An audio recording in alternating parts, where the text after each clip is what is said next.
Hola, ¿qué tal? Te saluda Enrique Pedrosa y te doy la bienvenida a Ineludible Podcast, un espacio dedicado a conocer más sobre nuestra existencia humana y el mundo o los mundos que nos rodean.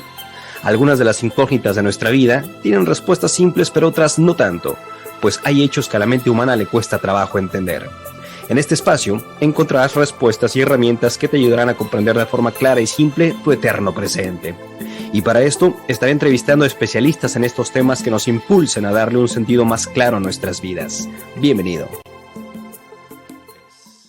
Hola, ¿qué tal familia? Feliz y amado presente. Bienvenido seas a un nuevo episodio de Ineludible y como en todos los demás, pues siempre cada una de estas sesiones tiene un ingrediente principal y sobre todo para el escucha que está atendiendo las sesiones, pues siempre deseoso y gustoso de poder encontrar información nueva, información fresca a través de la experiencia de los diferentes participantes para que a lo largo de nuestro camino pues nos acordemos que hay herramientas, que hay prácticas que nos ayudan a integrar pues esta información que se va compartiendo para que nuestra vida pues pueda tener un sendero mucho más claro, mucho más lúcido para algunos a través de la parte psicológica, para otros a través de la parte emocional, para otros a través de la parte física y para unos cuantos de la parte espiritual o en conjunto. Así es que el día de hoy tengo algo especial, algo importante para ti. Es un tema que ya venía pues pensando desde hace ya algún tiempo porque pues involucra muchísimo la forma en la que concebimos la forma en la que vivimos, la forma en la que nos conocemos, la forma en la que nos interpretamos y la forma en la que interactuamos con la vida.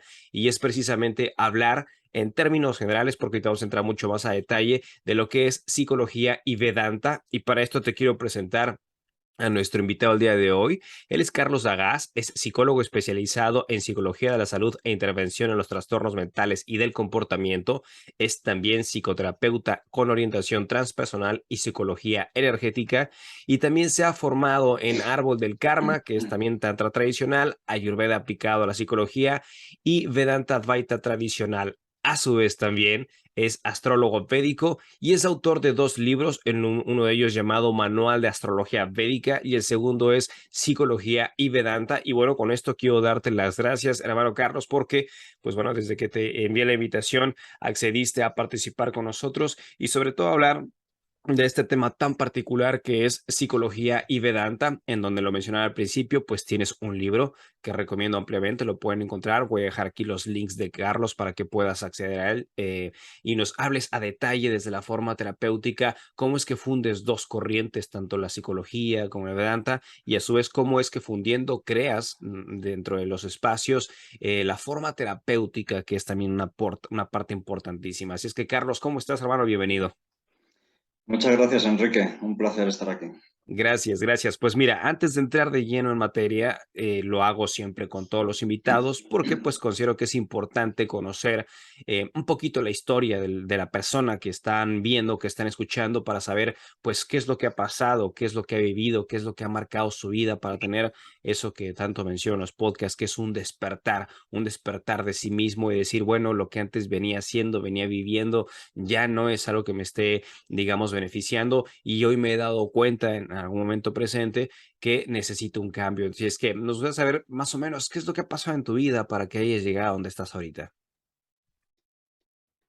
Pues interesante pregunta, ¿no? Y difícil de contestar porque uno no sabe muchas veces cuándo empieza una cosa, ¿no? Cuál es el inicio real, ¿no? Yo si miro para atrás, diría que desde la niñez he tenido pues una serie de cuestionamientos sobre lo que es la vida, la muerte, que si miro atrás, como digo, diría que empezó a los 6 o a los 7 años y a cuestionarme qué es eso de la muerte, ¿no? Yo diría que ahí empezó. Lo que pasa es que, claro, eso es un muy primer momento donde todo todavía no está definido y a lo largo de la vida, la adolescencia, un poco más tarde, ya haciendo la carrera de psicología, me di cuenta que había un interés sobre la espiritualidad que había estado dormido de alguna forma. Lo había tenido tapado por algunas cuestiones que no sé muy bien por qué, ¿no? El condicionamiento social, supongo. Entonces, claro, haciendo la carrera de psicología me di cuenta que no había respuestas a esas preguntas que había tenido, ¿no? Sobre lo que es la mente, sobre lo que es la conducta humana. Entonces, por otra vía, que es la vía, digamos, de la experimentación a través de sustancias, ¿no? Como el LSD, me di cuenta que la realidad no era tal como aparentemente es, ¿no? Como nos dicen que tienen que ser las cosas, como hay algo más, como hay algo más que va más allá de lo espiritual, perdona, más allá de lo material, ¿no? Algo que nos trasciende. Entonces, como digo, volviendo a cuando estaba haciendo la carrera de psicología, me di cuenta que no era esa la vía, que tenía que haber algo más. Entonces ahí apareció un interés por lo espiritual, buscando a través de distintas tradiciones como el budismo, el taoísmo, hasta que llegué al Vedanta. Cuando llegué al Vedanta me pareció que todo encajaba o que ahí estaban las respuestas. En otras tradiciones posiblemente se dicen cosas parecidas, pero en el Vedanta hay una definición quizá más clara, hay unos conceptos que a mí al menos me resonaban más y a partir de ahí pues vi que las dos vías estaban totalmente conectadas. La psicología transpersonal, que ya de por sí da una importancia a la espiritualidad, sin tener por qué ir por una tradición concreta, y el Vedanta, que da una serie de sistemas, una serie de pasos que hacen que sea como más sencillo quizá para continuar el camino espiritual. Muchas gracias, Carlos, por esa introducción. Y bueno, pues ya habiendo tocado estos puntos, me gustaría, si es posible, sobre todo para la gente que esté escuchando y sea la primera vez en cuanto a esta terminología, si pudieras explicarnos de tu experiencia qué es o a qué le llamas psicología y a su vez también qué es Vedanta para que podamos entender estos términos y después obviamente poder tener con más claridad lo que es la fusión de estas Mm. dos corrientes, por favor. Sí, la psicología, bueno, la psicología nace como una rama, por decirlo así, de la filosofía. Y en un principio, la propia palabra, ¿no? Psicología debería de estudiar el alma. El- debería llevar al conocimiento del alma. Lo que ocurre es que al querer convertirse en ciencia positivista, deja un poco atrás lo que es el estudio en sí del alma y se centra en un principio en la conducta o exclusivamente en los procesos mentales más racionales. Entonces, ahí hay una falta de comprensión de lo que es la profundidad del ser humano, ¿no? Al querer convertirlo en una máquina de estímulo-respuesta. Esto a través del conductismo y aunque surgieron distintas escuelas como el cognitivismo o el psicoanálisis, hasta que no llegó la psicología humanista en un principio y la psicología transpersonal posteriormente, no se le dio el espacio que debería de haber tenido desde un principio lo que es el interés por la espiritualidad, por lo complejo y lo profundo del ser humano. Entonces, en la psicología transpersonal sí que hay sí se le da esta importancia a toda la dimensión del ser humano, eh, tanto los potenciales como las inquietudes espirituales, el arte y obviamente los problemas cotidianos o lo que se llama trastornos, pero que, bueno, son simplemente etiquetas, ¿no?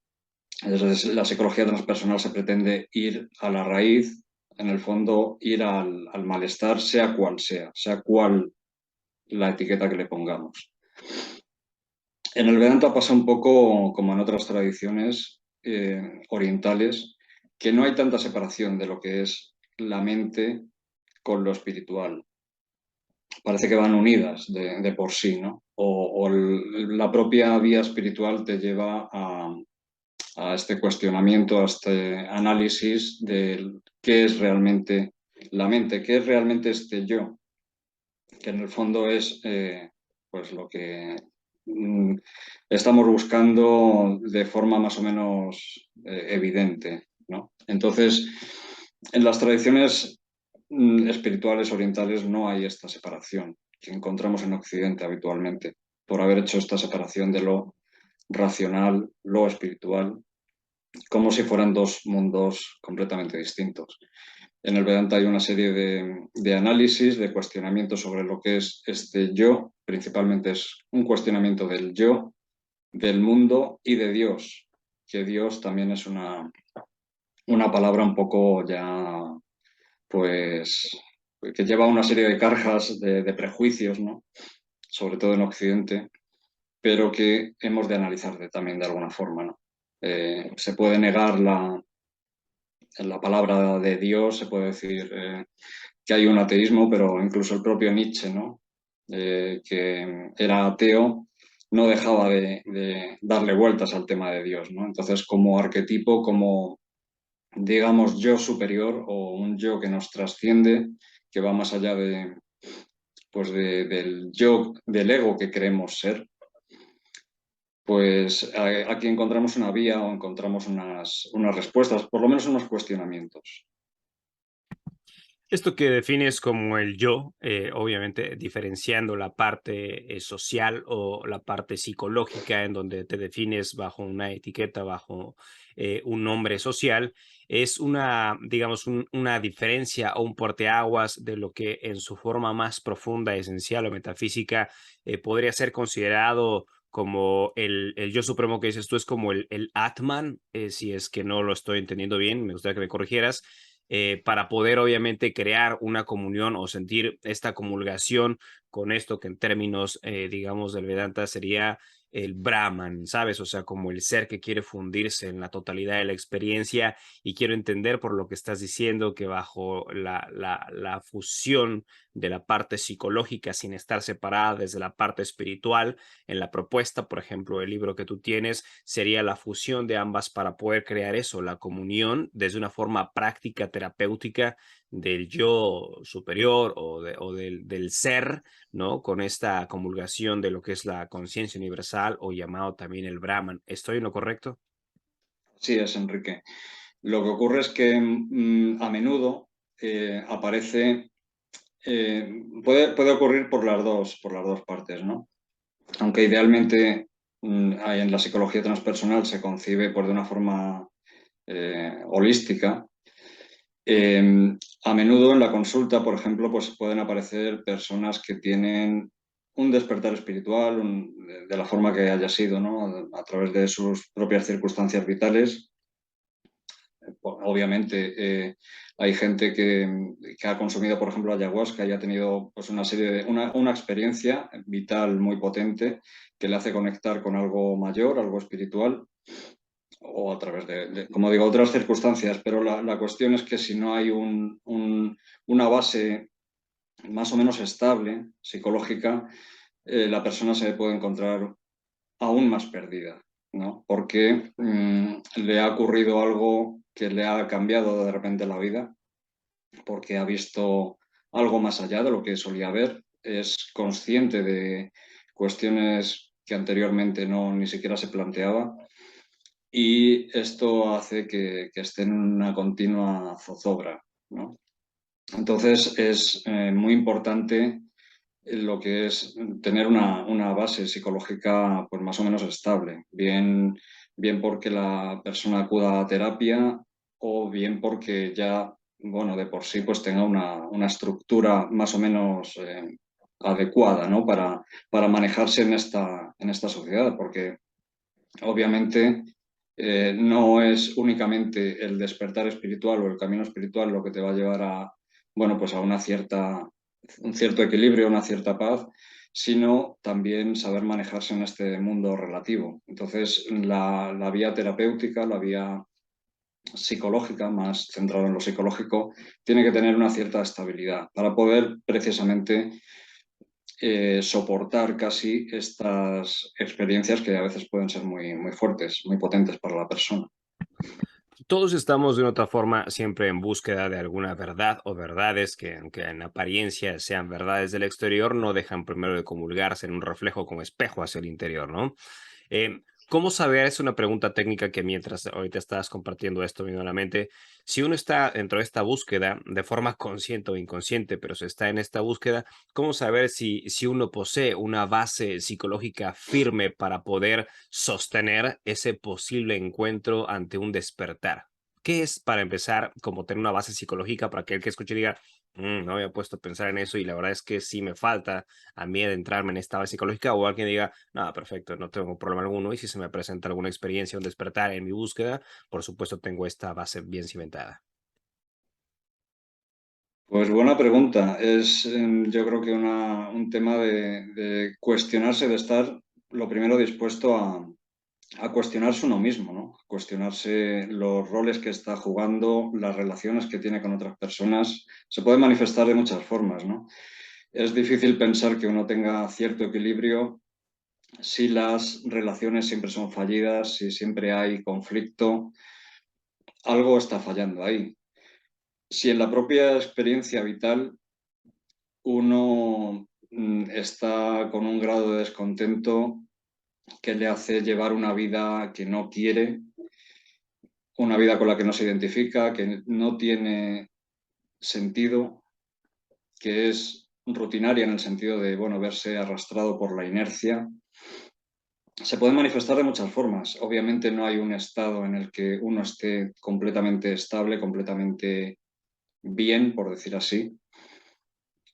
Hay altibajos, pero sí uno puede tener como una certeza interior. No siempre es difícil a lo mejor explicar, ¿no? Pero yo creo que, como digo, se pueden manifestar de varias formas. Entonces, uno primero tiene que hacer cierta introspección y si uno es sincero, puede ver si realmente tiene cierto equilibrio, el suficiente como para soportar pues estas experiencias o iniciar ese camino espiritual. No es fácil, implica un grado de autoconocimiento, que precisamente de ello trata el Vedanta también, ¿no?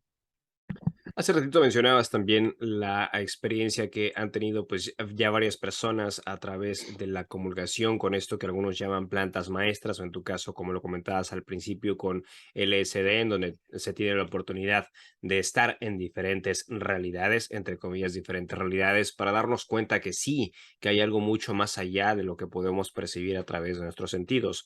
Esto a través de nuestra práctica diaria. También lo podemos experimentar en nuestros mismos sueños, por ejemplo, en donde al dormirnos estamos experimentando realidades que van mucho más allá y a veces parecerían hasta contradictorias con lo que estamos percibiendo en nuestro estado de vigilia. La pregunta que te quiero hacer es que tengo entendido que a través de el Advaita Vedanta hay un término llamado moksha, que es libertad, liberación, precisamente en donde pues se nos enseña a poder crearnos o liberarnos de estas ataduras que vamos creando con el paso del tiempo. Y lo que te quiero preguntar a ti, desde tu experiencia de lo que has recorrido en estos caminos, entendiendo la psicología y el Vedanta, cómo uno puede crearse en esa liberación como una fusión terapéutica. Y la pregunta es, ¿liberarnos de qué? ¿Libertad de qué? Liberarnos, bueno, según el Vedanta es liberarnos de las ataduras mundanas. Pero claro, esto puede parecer que sea una búsqueda que implique renunciar al mundo, renunciar al mundo y llevar una vida ascética. Pero no tiene por qué ser así. Es sobre todo liberarnos de lo que, en el sentido también terapéutico, liberarnos de lo que creemos que somos o no estar atado al ego sin decir, llegar a decir, como se dice a veces, y critico también en el libro, de matar al ego. El ego tiene su papel, el ahankara, según el Vedanta, tiene su papel y está bien así. Hay que saber también hasta qué punto nos ata, hasta qué punto nos limita. Entonces, bueno, ¿de qué forma se puede llegar? También hay, como mencionabas, el tema del sueño. Hay varias formas, además de lo que es la práctica espiritual, el conocimiento también de las, bueno, pues de las escrituras, sea la vía que sea. No tiene por qué ser exclusivamente Vedanta, hay otras tradiciones que hablan de cosas parecidas, ¿no? Pero, como mencionabas el tema del sueño, el sueño nos puede revelar mucho también, como decías, y hablo también en el libro. En el sueño hay dos tipos de sueño, el sueño profundo, el sueño sin sueños y el sueño onírico, el sueño con imágenes, el sueño que concebimos habitualmente y el estado de vigilia. Si nos damos cuenta, sobre todo si tenemos sueños más o menos vívidos, llegando incluso al sueño lúcido, esto nos da una visión bastante certera de lo que es, de lo que podemos ver en la realidad. El sueño lúcido o incluso el sueño, simplemente sin que sea lúcido, el sueño con imágenes, en el sueño aparece un mundo aparentemente de nuestra mente, con distintos personajes, distintos escenarios, y todo sale de nuestra mente, en principio. Nosotros somos uno más de los personajes y el resto de personajes son distintas manifestaciones de el inconsciente y bueno, no sabemos muy bien cómo funciona el sueño. El caso es que el mundo que se nos aparece en el momento del sueño es totalmente real. Sin embargo, a no ser que sea un sueño lúcido, ese sueño que es totalmente real, no recordamos que se produce porque estamos soñando. En ese momento todo es absolutamente real. Cuando nos despertamos, el mundo también aparentemente es real. Pero obviamente cuanto más lúcido es el sueño, si llegas a ese estado de sueño lúcido, más pierde realidad la realidad, la realidad que habitualmente conocemos, ¿no? La realidad de vigilia, me refiero, ¿no? Entonces, y en el sueño profundo, pues obviamente no tenemos ningún recuerdo, no tenemos ninguna imagen, simplemente sabemos que hemos estado soñando únicamente cuando nos despertamos. Entonces ahí aparece representado de lo que habla el Vedanta, ¿no? La realidad no es tan real como creemos. Esto lo podemos observar desde distintas experiencias. Simplemente siendo consciente en estados de meditación, con el uso de plantas maestras, por supuesto, pero lo que nos da una idea es de que no es real lo que creemos. Eso hace también que ayude a desidentificarnos, no solamente con el ego, sino a dejar de asociar por inercia mentalmente. Asociamos cierto comportamiento a cierta persona, tenemos ya ciertos prejuicios, por decir así. El tener esta visión también hace tener una visión, si se quiere, más real, ya que estamos hablando de la realidad. De estos caminos que estás contemplando, de las múltiples formas de experimentar la realidad, pudiera decir entonces, salvo que tú estés en otra opinión, que hay diferentes realidades. Para algunas personas, por ejemplo, que practican, digamos, el yoga de los sueños, la realidad onírica es la realidad suprema y entienden a esto que es la realidad de vigilia como moksha, ¿no? Como una forma de interpretación o liberación. Pero para otras personas que, por ejemplo, no han tenido la experiencia espiritual o no se han adentrado a estudiar sueños o los ven como algo loco o ilusorio, consideran que esto es la realidad. Psicológicamente hablando, desde tu perspectiva, ¿qué es y a qué defines realidad? Y si hubiese una respuesta, que no lo creo, pero como una interpretación, ¿qué es más real para ti? Se podría decir que ni una ni la otra. Lo que ocurre es que nos tenemos que manejar en el mundo de la vigilia. Es el mundo en el que interactuamos, en el que bueno, nos hemos encarnado. Entonces, ahí es donde nos tenemos que manejar. Una persona que no tenga sueños, que no los recuerde, mm, bueno, pues entonces esa dimensión, bueno, pues no tiene aparentemente importancia, ¿no? Se podría trabajar también. Lo que ocurre es que pasamos mucho tiempo soñando. Entonces, ese aspecto de la vida que también se puede trabajar, se puede entrenar, pues es una pena si no se tiene, ¿no? Lo que pasa es que, claro, obviamente no es tampoco fácil. También hay gente que tiene una capacidad más desarrollada de forma natural, innata, para el sueño. Como dices, también el trabajo, el yoga de los sueños, ¿no? Pues muy importante. Entonces, esta parte se puede entrenar. La realidad es lo que es. Es verdad que nosotros pues estamos bajo el velo de Maya, es inevitable. Cada uno ve la realidad a su manera y a lo que hay que llegar es a cuestionarse si esto realmente que mis sentidos perciben es la realidad, porque sabemos que los sentidos son limitados. No solamente los sentidos, sino cada uno tiene una vivencia interior que muchas veces choca con la de otra, ¿no? Entonces hay que cuestionarse si la realidad que yo percibo es más real que la que percibe otra persona. A partir de ahí se puede ver, se puede cuestionar la realidad relativa, por supuesto. Hay una realidad absoluta que trasciende y a eso es a lo que, digamos, podemos ir enfocados sabiendo que nos tenemos que manejar en esta realidad relativa. Pero desde el punto de vista terapéutico, aunque los sueños, por supuesto, tengan una importancia y, como digo, se puede trabajar, es en la realidad en el mundo de la vigilia donde tenemos que saber manejarnos, no solamente uno mismo, sino en la relación con los demás, ¿no? Que es donde muchas veces se manifiesta el conflicto interior. Tengo un par de preguntas mientras te escuchaba decir esto.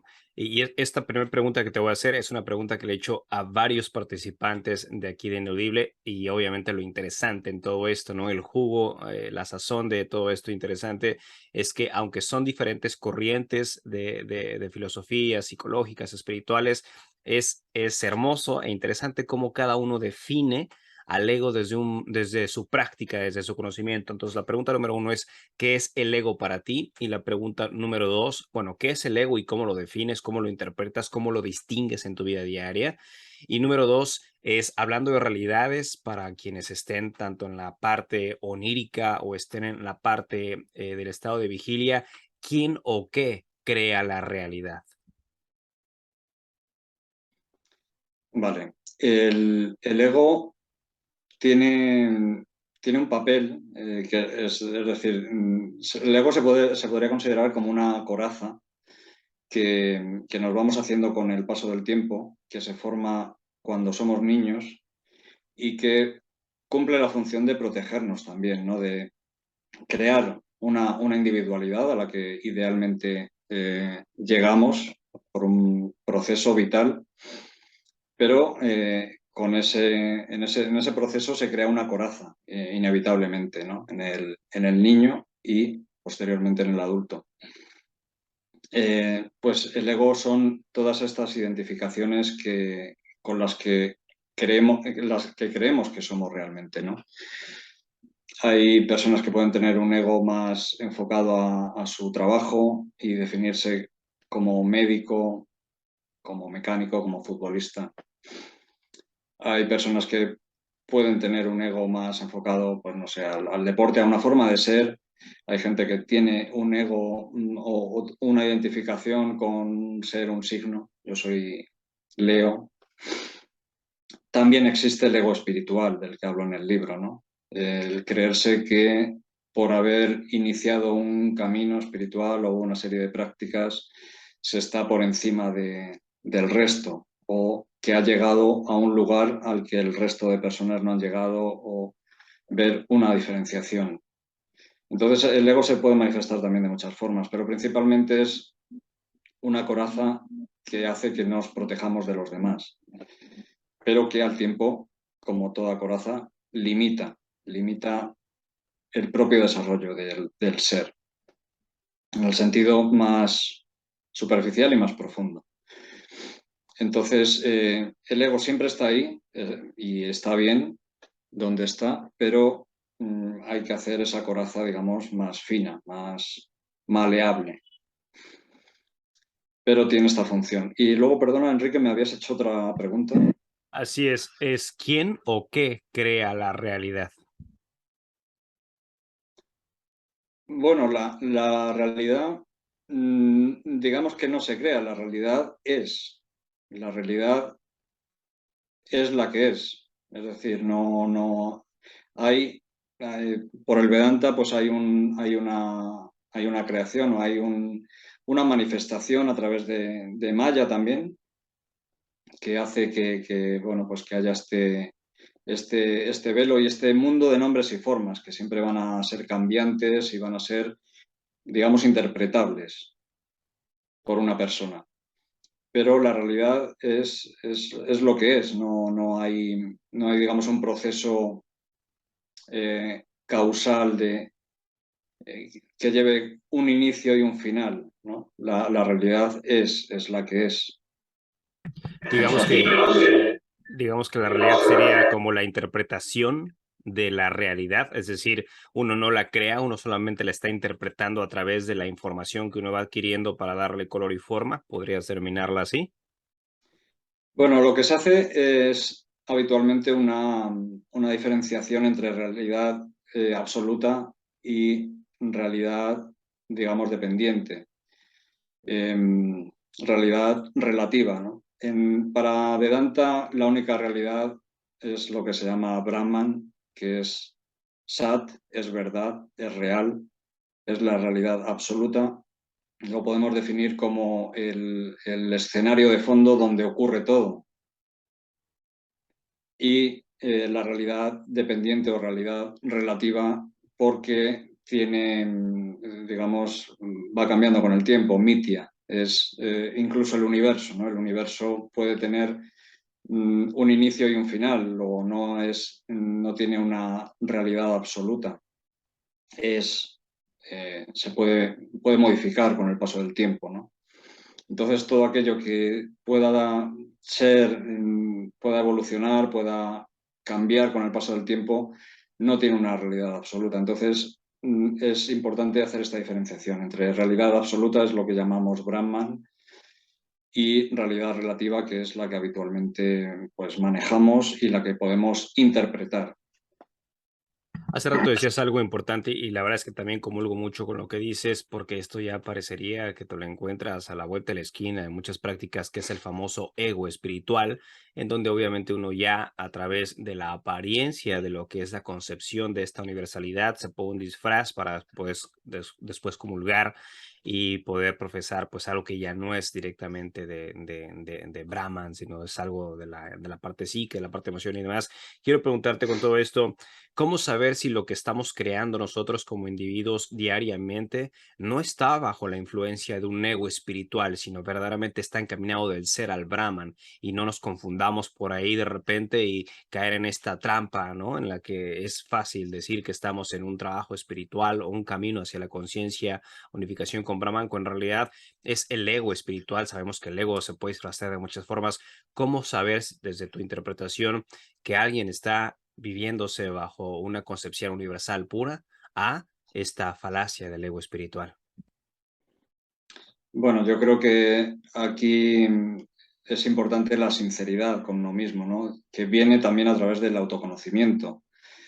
Mm, Uno realmente solamente lo puede saber en el interior y esto no es fácil, ¿no? Porque precisamente parece fácil llegar ahí si uno no está dispuesto. Entonces, solamente con la sinceridad de uno mismo, la introspección en los trabajos que se puedan hacer, las prácticas, también con el estudio, ¿no? Bueno, pues de la tradición espiritual que sea, uno puede como dar pasos o ayudarse en el proceso de ver si realmente está siendo lo primero sincero con uno mismo, ¿no? Si se está poniendo este personaje también, ¿no? De este ego espiritual y está adoptando simplemente otro tipo bueno, de ego, pero sin dejar de situarse en otro plano, o está siendo sincero, está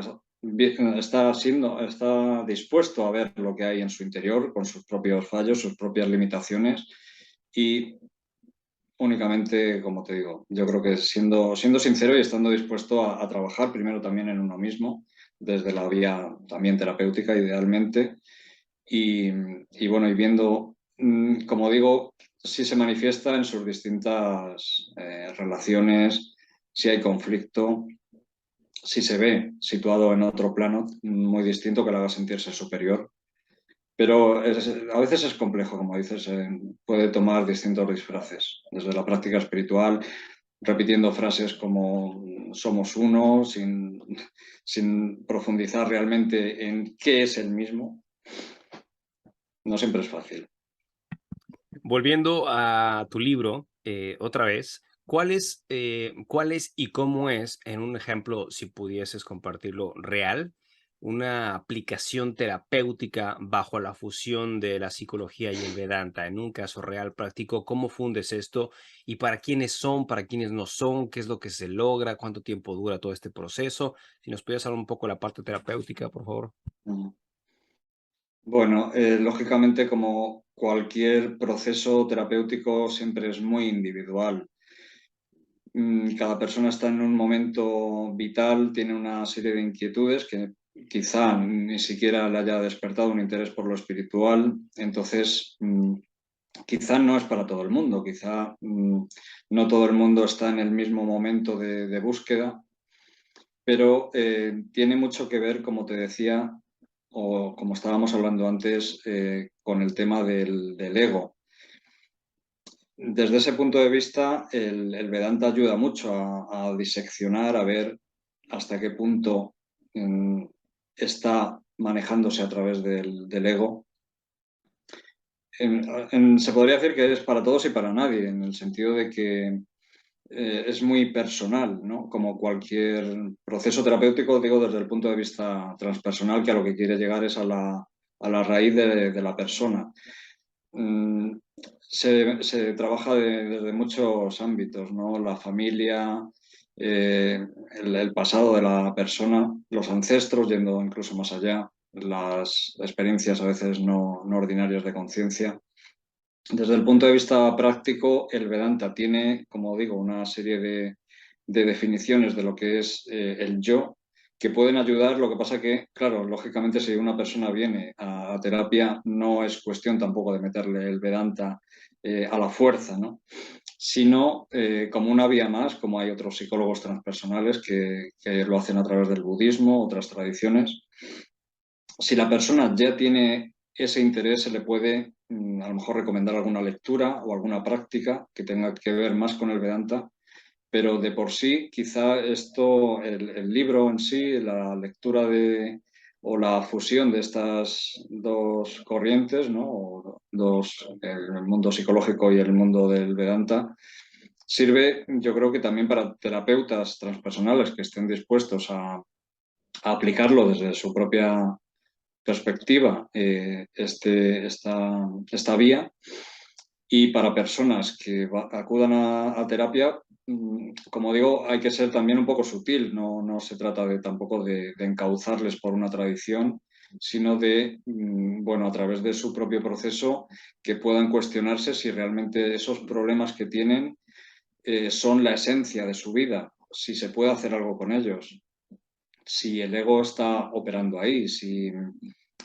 hay conceptos que se pueden de alguna forma modificar, pero como digo, yo al menos desde el punto de vista terapéutico es siempre de una forma sutil y siempre de una forma muy personal. No sabría decirte un protocolo, ni mucho menos, y entendiendo que el Vedanta tiene un potencial terapéutico, pero yo creo que de una forma en la que tampoco se le guía a la persona que tenga por qué seguir esa tradición, ni mucho menos. Hay que respetar en el momento en el que esté la persona, que como digo, a lo mejor ni siquiera la ha llevado todavía a lo espiritual, la ha llevado a lo espiritual a lo mejor de otras formas.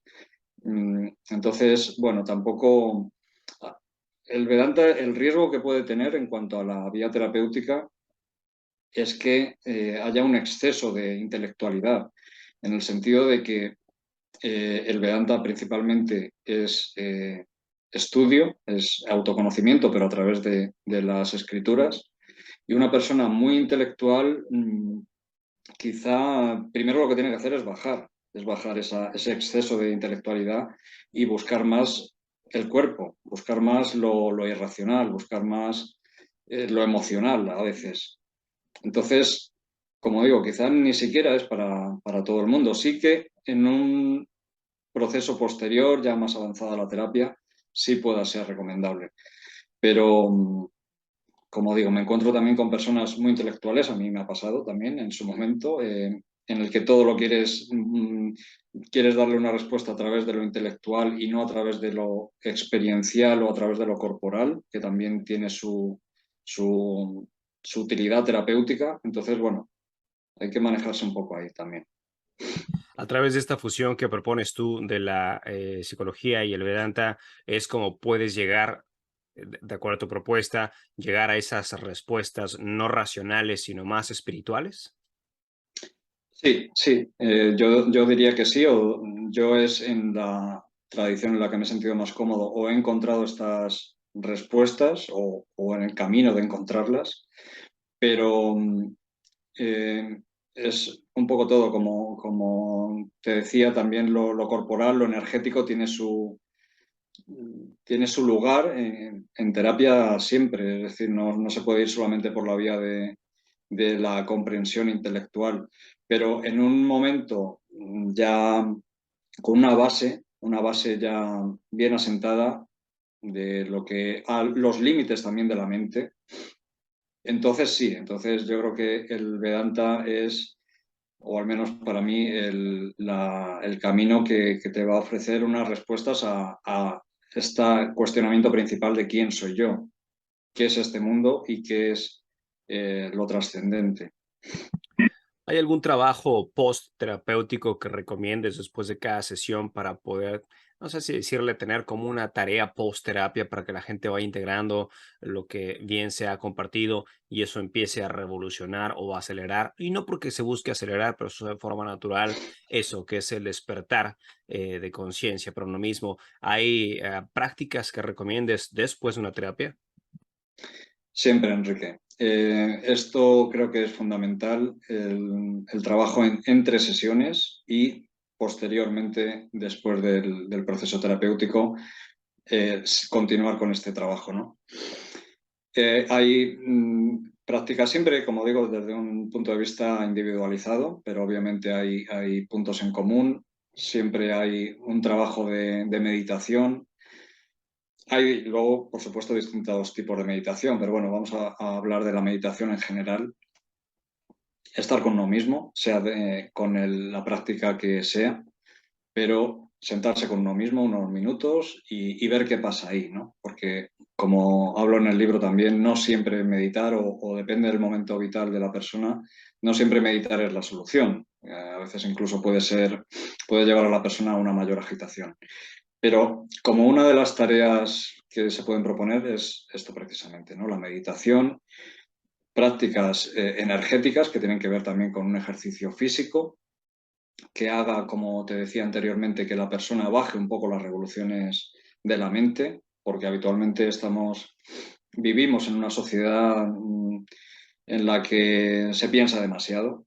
Hay un abuso del pensamiento racional y esto también se puede trabajar, ¿no? Pues con prácticas energéticas, corporales, muy importantes también.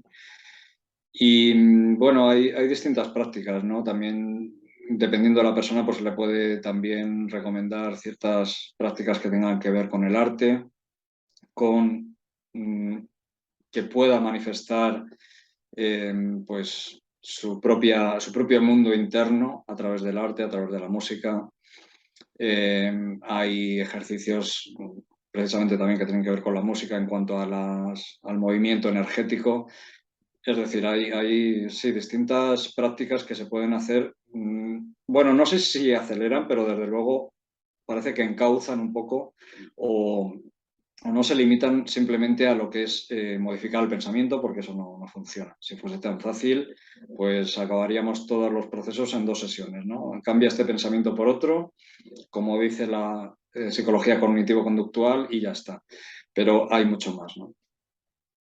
Desde tu experiencia, lo que ha sido en la parte terapéutica, y esta es otra pregunta igual que le he hecho a muchas personas que han pasado aquí en el podcast, ¿tú consideras que aplicando o siguiendo estas terapias, tanto al momento de las sesiones como las post sesiones hasta los siguientes reencuentros, esto pudiera generar un cambio a nivel salud físico de la persona, es decir, personas que vengan con algún problema, cáncer o diabetes o leucemia, siguiendo una fusión como la que propones con el constante seguimiento, no nada más en las charlas o en las sesiones que tienes, ¿tú has visto, consideras que puede haber un impacto a nivel físico para una sanación? Sí, Enrique, hasta un punto a veces es difícil de creer, ¿no? Pero obviamente el cuerpo, la mente son uno, ¿no? Entonces, he visto en la consulta y no solamente en la mía, por supuesto, sino compañeros o en casos que conozco personalmente, una mejora muy fuerte en problemas físicos localizados en el proceso de la terapia, ¿no? El proceso de la terapia psicológica y también, claro, unido pues a todos los aspectos, ¿no? Alimentación, ejercicio, las prácticas diarias. Es todo un conjunto, pero sí que hay una mejora a nivel físico, en dolencias físicas localizadas, objetivas, por decir así, que mejoran muchísimo en el proceso de la terapia. Fíjate que es algo que he visto también muchísimo y aunque han sido diferentes temas o diferentes tópicos los que se han tocado en el canal, he sacado una conclusión por lo que escucho tras de ellos, pero también por supuesto por mi experiencia aquí, ya dando por muchos años clases y conferencias, que en la medida en la que empiezas a trabajar, empiezas a observar, empiezas a integrar lo que es la parte psicológica desde el punto de vista de observación y a su vez empiezas un trabajo de introspección, de autoobservación, de espiritualidad, en automático empieza a sucumbir la parte física porque desde lo que he visto, desde lo que he comprobado, ahora que te escucho a ti también, es que una vez que nosotros empezamos a modificar todo este caos en la parte psique y empezamos a darle esta prioridad a la parte espiritual, a la parte integral, solemos decir en el campo yoico, salvo que tú pienses diferente, que el cuerpo sigue a la mente en todos los ámbitos, ¿no? Lo que la mente pueda generar como un caos, el cuerpo lo va a recibir, digamos, como un recipiente para empezar a guardar o a integrar todo esto que no se puede desenmascarar de la psique, pero una vez que uno empieza en estos trabajos de psicología, de terapia, a través de lo que tú pones en el libro, empieza a haber un orden. Y si entonces el cuerpo sigue la mente y la mente empieza a estar mucho más clara, mucho más en paz, el cuerpo lo refleja y esto parecería para algunos como algo milagroso, que no de milagro, creo que no tiene nada, porque todo es ciencia, es fisiología, es química, está ya comprobado, ¿no? Viene el proceso de sanación. Entonces, desde tu experiencia con lo que tú propones, dirías y compartes que la fusión de la psicología y el Vedanta tienen la capacidad no nada más de resarcir algún daño físico, sino por supuesto también ser mucho más conscientes, congruentes y coherentes con nosotros mismos para darle ese espacio de gozo o de integridad a lo que propone el Vedanta, que es la comunión con el Brahman, desde el Atman, desde el ser hacia la fusión universal. ¿Qué me dices de esto? Totalmente de acuerdo. Te pongo un ejemplo.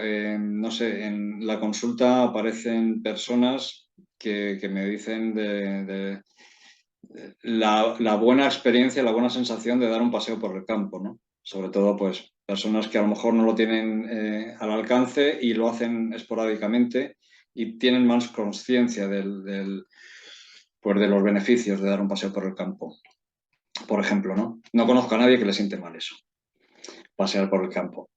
Como ejemplo. La integración del cuerpo y la mente, yo la veo en la consulta cuando una persona tiene un bloqueo, estamos conversando, me está contando lo que le pasa y parece que no hay un avance, pero esto pasa en poco tiempo, ¿no? En cuanto hacemos alguna práctica física, energética al final, es muy rápida la evolución o el desbloqueo, ¿no? De estas memorias guardadas en el cuerpo, que de ahí también, obviamente, hay un reflejo, una manifestación en cuanto a enfermedades, malestares de cualquier tipo, no solamente como algo psicosomático, sino que aparece ahí pues, una dolencia que no se sabe muy bien de qué, que perdura durante años y de repente se hace un tipo de terapia, no tiene por qué ser psicológica, puede ser incluso energética, otros tipos de terapia como Reiki, de distintas formas, ¿no? No es la única vía, es lo que quiero decir. Pero sí que el cuerpo almacena memorias, almacena traumas psicológicos. Mm, Únicamente uniendo cuerpo-mente puede haber un bienestar, ¿no? Una persona que tiene un malestar muscular al final acaba estando mal también emocionalmente, ¿no? No sé, está totalmente unido. Entonces el Vedanta es verdad que da un soporte intelectual, si se quiere, pero intelectual en el sentido de, bueno, dar ese autoconocimiento que es necesario también, ¿no? Luego el Vedanta no trata la práctica física o energética en el sentido de hacer un ejercicio que también vaya a ser beneficioso para la persona, pero sí da el soporte y el autoconocimiento necesario para luego aplicar todo tipo de prácticas y, por supuesto, la corporal también. Sí, totalmente. Vienen como estas resoluciones psicológicas a través, me imagino, de las terapias que estás compartiendo. Por lo que entiendo, como decir, ¿sabes qué? Ya entendí, ya me cayó el 20. Ah, siento un alivio psicológico, un alivio emocional, porque esto que me has compartido o esto por donde he estado integrándome me hace ver las cosas de forma diferente. Ya no batallo, ya no lucho, ya integro. Y eso para el cuerpo, por supuesto, también es un descanso profundo, ¿no? Solemos decir en el campo yoico que con una enfermedad sucede, no sucede, pum, de la noche a la mañana o por obra de magia, ¿no? Sino más bien ha habido un proceso, un patrón de conducta, pensamiento psicológico que se repite, se repite, se repite hasta que, bueno, obviamente dispara. Y esto aunado de la ciencia, si la ciencia tiene esta famosa frase que dice que la energía no se crea ni se destruye, solo se transforma, pues si empezamos a transformar la química de nuestro cerebro, la forma en la que estamos pensando, integrando con lo que estás proponiendo tú, que es psicología y Vedanta, forzosamente sí o sí, entonces nuestra parte física, que es el resultado de esa interacción energética, va a cambiar. Y eso es importante. Carlos, estamos ya a punto de cerrar la entrevista el día de hoy y hay una pregunta yo que le hago a todos los participantes de Ineludible Podcast y ahora me toca hacértela a ti. ¿Cuál es la lección de vida más importante que has aprendido hasta el día de hoy y que quisieras compartírsela al mundo? En la lección de vida, no sé si hay una lección o hay muchas, pero tiene que ver con lo que estábamos hablando antes. Cuestionar la realidad implica cuestionarse lo que uno se cree que es, con sus propias limitaciones, pero también con su propio potencial. Entonces, no sabría ponértela a lo mejor como una lección, yo creo que son varias, a lo mejor a lo largo de mi vida, las que he podido aprender o tengo presentes, pero que las localizaría ahí, ¿no? En lo que hablábamos antes, ¿no? Sobre este cuestionamiento de la realidad que implica cuestionarse lo que es uno y lo que es el mundo que cree. Y eso implica cierto sufrimiento, a lo mejor en un principio, porque uno vive muy cómodo en lo que cree que es, tanto el mundo como uno mismo, pero aunque implique este sufrimiento o este trabajo, mmm, da posteriormente cierta paz, o una paz, como decía, de fondo para soportar todos los vaivenes que trae la vida. Entonces, yo creo que por ahí podría colocarlo, ¿no? Este cuestionamiento profundo para llegar a cierta estabilidad. Muchas gracias, Carlos. Para la gente que está escuchando y deseara hacer alguna consulta o comprar tu libro o buscarte, lo que sea, ¿bajo qué redes sociales te pueden localizar? Bueno, yo estoy en Instagram y en Facebook, pero no estoy muy activo, la verdad. No publico mucho. Pero sí tengo una web donde me pueden localizar, donde escribo también puntualmente artículos, que es en psicotranspersonal.com. Y bueno, a través de esa web también aparecen ahí mis redes sociales, aunque ya digo, no estoy muy activo. Y bueno, las terapias, las consultas las tengo presenciales aquí en Madrid, en la Sierra, y también online. También hago consultas online.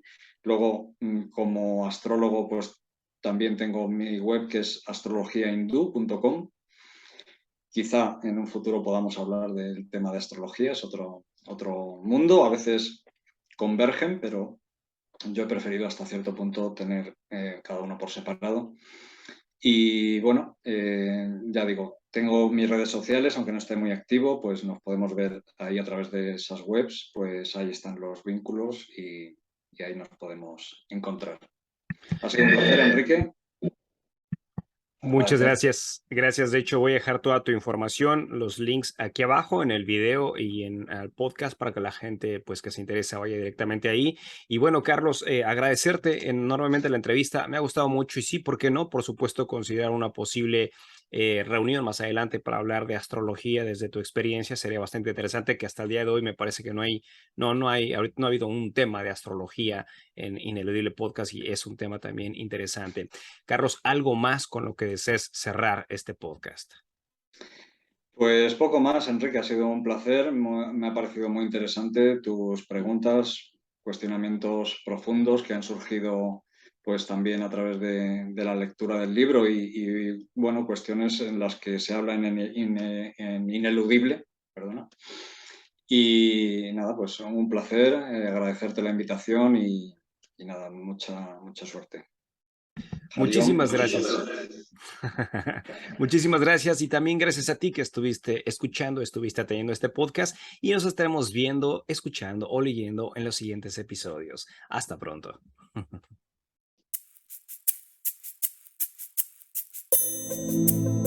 Yo soy Enrique Pedrosa y hemos llegado al final de este episodio. Si te ha gustado este contenido, envíaselo a quien tú crees que se pueda interesar y te agradeceré si nos calificas con 5 estrellas en Spotify y Apple Podcasts para poder llegar a más personas. Etiquétanos en Instagram como @ineludiblepodcast para saber de dónde nos escuchas y a quién te gustaría que entrevistemos, y si quieres tener la experiencia visual de nuestro contenido, búscanos en YouTube.